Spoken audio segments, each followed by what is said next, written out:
All right, yep. I got volume.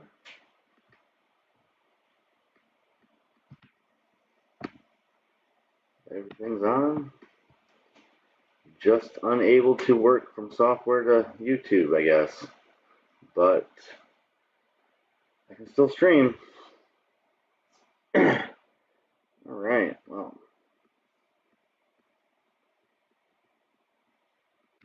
Make sure everything's still on here. I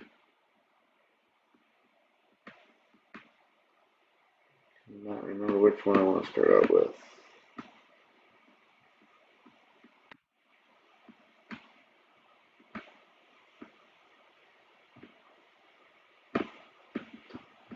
Well, it came back up, but not in the order I wanted.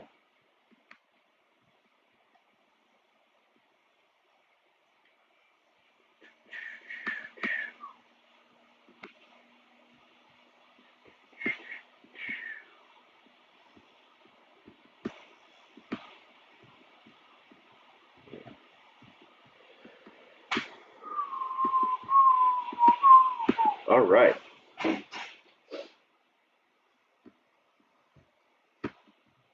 have everything.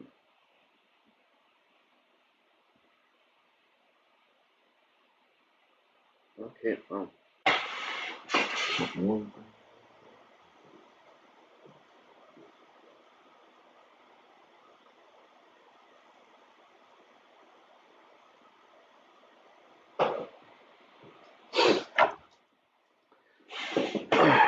Not that I didn't have any troubles doing starting, but Stoney Progressive, I got it all figured out.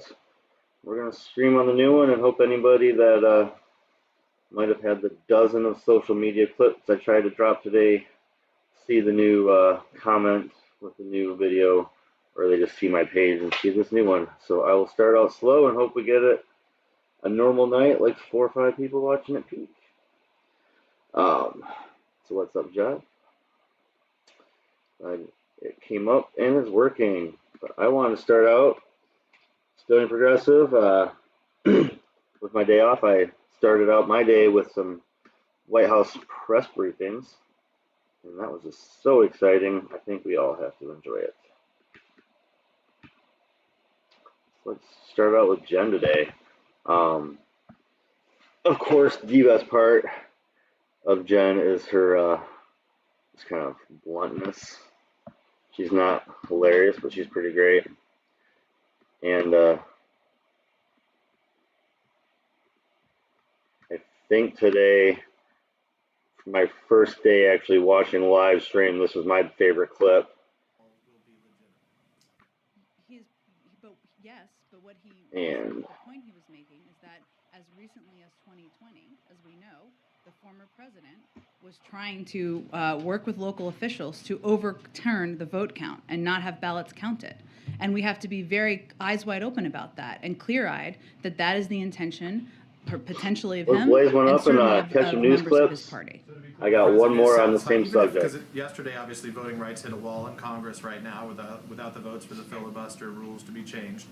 And given the conversation you just had about other avenues that could be taken, if there are no changes in terms of voting rights legislation going forward, the president does still feel confident that the elections this fall will be legitimate. Yes. Go ahead. Thank you, Jen. Just following up real quick on this legislative stuff.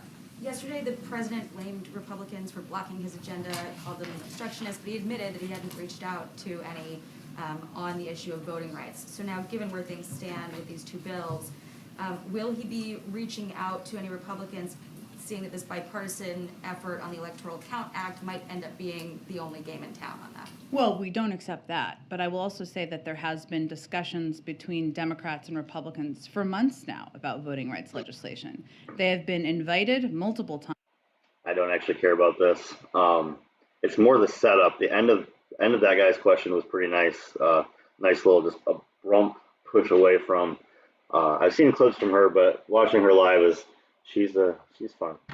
Times a part of the conversation, reached out to, engaged with, 16 of them have supported the protection of voting rights legislation in the past and declined to do that this time. They are not uninformed about exactly what this legislation would do, and they've always been welcome to be a part of the conversation. They decided not to, and I think that's important for people to understand. Real quick question on crime, then I want to ask about Ukraine.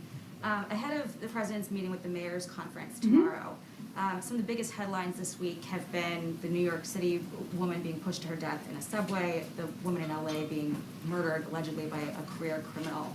I saw this morning that you went on TV and reiterated the president's position. Yes, on Fox. Thank you for joining us. That he wants to fund police and make clear that crime is something that this White House takes seriously.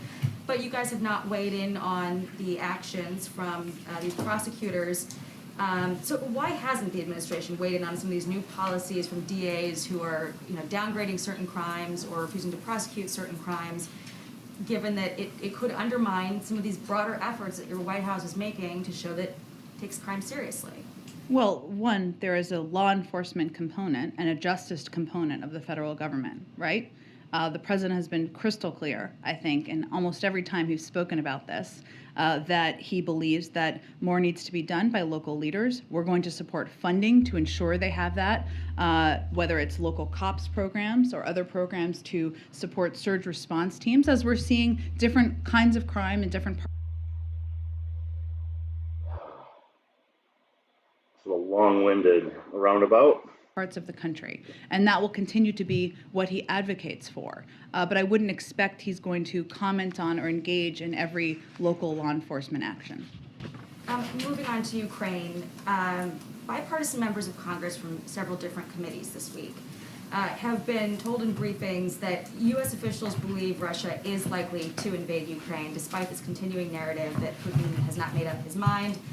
They're saying that A narrative that you're forecasting your opinions of war hungriness on another country's leader with a narrative. Satellites, signals intelligence, and human intelligence is all telling the same story. What they're seeing and hearing is about to happen. And the president's comments last night seemed to corroborate that to a certain degree, where he said, "My guess is Putin will move in." So why wouldn't the U.S. introduce sort of level 1 sanctions as proactive deterrence and then remove them if Russia de-escalates?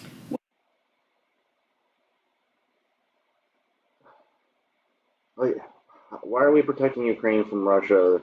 They've been a part of Russia several times through the last 100 years, just natural history. And yet we're talking about preeminent striking on defense? Is that what she's suggesting? Is that what she's suggesting? Well, Is it? one, I said 2 days ago, we're now at a stage where Russia could at any point launch an attack in Ukraine. And we've been pretty transparent about what we're seeing, both in our briefings, but also in our engagements with all of you and in our conversations with our European partners. I would note that this morning the Treasury Department did announce sanctions on individuals who've engaged in influence activities directed by the Russian governments. This action was part of our ongoing, long-standing efforts to counter Russia's network of influence efforts and to expose Russia's dangerous, threatening, and ongoing campaign to destabilize Ukraine. These individuals are at the heart of Russia's destabilizing campaign in Ukraine, and we stand united with the Ukrainian government. We are not waiting to take action to counter Russia. We see what they're doing, we're disrupting it, and these actions are also, of course, separate and distinct from the broad range of high-impact, severe measures we and our allies are prepared to impose in order to inflict significant costs should they invade. The president said he thinks Putin de-escalates. Well, one, I said 2 days ago, we're now at a stage where Russia could at any point launch an attack in Ukraine. And we've been pretty transparent about. Are we really saying that? Is that really what the White House stance is we think Russia at any point is going to strike? That's crazy. This lady is. We are so anti-Russia that it's scary, and we're now talking about going to war because we think they're about to. What we're seeing both in our briefings, but also in our engagements with all of you and in our conversations with our European. This is war with a major power that China will back over aerial disputes. and partners. I would note that this morning the Treasury Department did announce sanctions on individuals who've engaged in influence activities directed by the Russian governments. This action was part of our ongoing, long-standing efforts to counter Russia's network of influence efforts and to expose Russia's dangerous, threatening, and ongoing campaign to destabilize Ukraine. These individuals are at the heart of Russia's destabilizing campaign in Ukraine, and we stand united with the Ukrainian government. We are not waiting to take action to counter Russia. We see what they're doing. We are disrupting it. And these actions are also, of course, separate and distinct from the broad range of high-impact, severe measures we and our allies are prepared to impose in order to inflict significant costs should they invade. The president said he thinks Putin will test the West. Isn't that in some way already happening? And why are we spending this time debating what to do? And now we're going to talk about, again, going to war over a speculation that the president thinks that Putin will do something. That's like, what is that, like fifth person? Like, what how many people are paid by the war industry? Like, I'm glad I can't see your face because I just really don't like you already. That you're just, why are we not at war yet? Why are we not at war yet? We could be at war. Let's go to war with Russia. That would be a good thing during a pandemic that we're still pretending is mildly out of control or wildly out of control. And we can't just say that it is a thing, and we need to start being smart about it instead of being team picking about it. But look at this, is just now she wants to go to war. Why aren't we at war yet? After an invasion, rather than mitigate the risk of one in advance of that happening, especially because this buildup is already causing economic consequences for the U.S., having to send additional aid. Shouldn't the threat of an invasion also carry serious economic consequences? Well, I just referred to Treasury sanctions we announced this morning, right? We've also provided more assistance to Ukraine than any year in history, including defense assistance. Those are. But again, what we're making decisions on based on decades of experience the president has and decades of experience of our foreign policy team and through consultation with our partners on what is going to be the most effective step. President Putin is going to make the choice he's going to make. Either he's going to decide to invade Ukraine and suffer severe economic consequences, or he's going to decide to engage in diplomatic discussions. It's important to remember who the aggressor is here. The aggressor is Russia and Putin. They are building up military troops. They are pushing out misinformation in Ukraine. That's who we need to keep our focus on and make sure. They're putting out misinformation. That's fantastic. From the White House. The White House, the misinformation experts. The like literally, she's been rope-a-dope in this whole press conference. So her going off right now saying that Russia does misinformation while she's trying to rope-a-dope. I mean, this isn't great. This isn't what we want. Like, this is fantastic. I literally laughed so hard I thought the whole neighborhood heard me the first time I saw this. It was educating the public about their actions. Go ahead. Where did deliberations? Yeah, and then she just boom, go ahead, done. We've done, son. That's fantastic stuff right there. She's great. I am happy with that lady. I might have to watch some more, of course, because I do not know how often she posts. I am new to her subject. So that was a pretty good little bit there. She, first of all, calling on a Fox person being surprised is crazy. Like, shouldn't you just be calling on a Fox person on a pretty regular basis? Like, you're the press secretary for the president. Fox News is like, I don't know, if you look at all news combined, there's still like 40% of news. If you like Google and Facebook is probably like another 40%. And then the other Main Street media and a little bit of other independent. But yeah, that's the news world we're looking in, and they really don't call on her that often. That it was a big deal. I'll be watching this on a morning by morning basis. She's mildly entertaining. There's no Sean Spicer. Spicy was great. He was a bulldog. He just attacked people. He's like, come on, man, I'm going to lie up here. I have to lie. Like, what do you want me to say? It was great. But in rebuttal, I shortly after finding that, somebody who I don't always agree with lately, I did support her, but she says some bad things. She says some things that we all don't agree with, but I think today was an exception to the issue that you've been in the lead on. It's a big issue. I know we don't have too much time, but I just would love your take because it's very much emerging as a big story, which is the whole situation. You know, it looks like we may be heading towards yet another entanglement in a foreign war with what's going on with Russia and Ukraine. Look, it's not a straightforward issue. My family's Hungarian. When the Soviets invaded Hungary and the West didn't come in to protect and fight back the Soviet forces, that caused a lot of, you know, left people with years of Soviet oppression. On the other hand, I think, would I be happy for my son to go and fight in Ukraine to protect their freedom? Frankly, no.